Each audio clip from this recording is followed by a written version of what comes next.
Hello friends, a decrease in the temperature of the internal combustion engine during movement can occur naturally and not be the result of any malfunction. Friends, but before starting the video, subscribe to our channel, put like, and don't forget to put a bell so as not miss new video on the channel. This usually manifests itself in the cold season, that is during frost.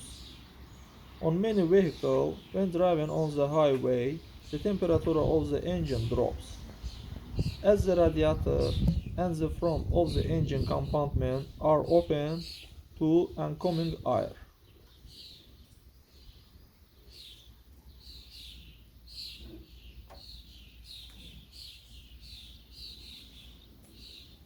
That's all guys, subscribe to our channel, put like, and don't forget to put a bell so as not miss new video on the channel.